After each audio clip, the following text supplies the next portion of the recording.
পরম স্পর্শে পাল্টে গেলেন পিয়া চক্রবর্তী। নিন্দুকদের মুখে ছাই। পরম আর পিয়া কাটালেন ১লা জানুয়ারি একসঙ্গে, গেলেন ডিনার ডেটে।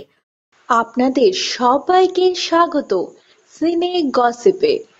বন্ধুরা, পরম আর পিয়া চক্রবর্তীর বিয়েকে কেন্দ্র করে সমালোচনা কম হয়নি। তবে সমস্ত সমালোচনাকে বুড়ো আঙুল দেখিয়ে নিজেদের মতো করে জীবনে এগোচ্ছেন পরমব্রত আর প্রিয়া চক্রবর্তী।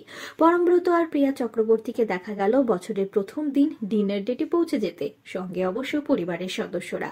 প্রিয়া চক্রবর্তীকে দেখা গিয়েছে বছরের প্রথমে নিজের লুক বদলে ফেলতে। ভোল পাল্টে ফেলেছেন প্রিয়া চক্রবর্তী। পৌঁছে গিয়েছিলেন সেলিব্রিটি হেয়ার স্টাইলিস্টের কাছে তিনি, আর সেখানকার কিছু মুহূর্ত আপনারা দেখছেন।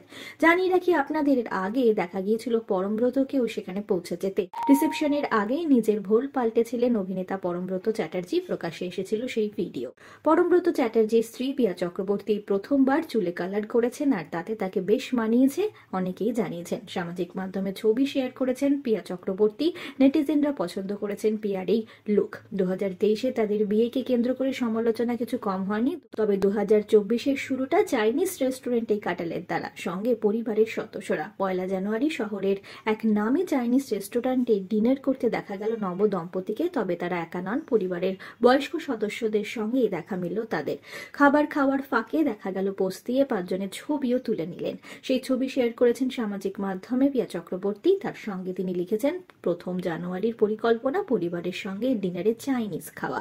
গিয়েছে রিসেপশনের ডেটেই সেজে উঠেছিলেন প্রিয়া চক্রবর্তী। নীল রঙের ড্রেসটিতে বেশ দেখাচ্ছিল পরম পত্নীকে। নতুন রূপে সেজে উঠেছিলেন প্রিয়া। অপরদিকে দেখা গেল একদম ক্যাজুয়াল লুকে পরমব্রতকে। সাদা টি শার্ট, জ্যাকেট আর ডেনিম জিন্সে নায়ক নজর কাড়লেন ১লা জানুয়ারির রাতে। বিনোদন জগতের আরো অনেক খবর নিয়ে আসছি আপনাদের কাছে, জুড়ে থাকুন আমাদের সঙ্গে। আমরা হলাম সিনে গসিপ, জুড়ে থাকুন আমাদের সঙ্গে। সাবস্ক্রাইব করুন আমাদের এই ইউটিউব চ্যানেলটি।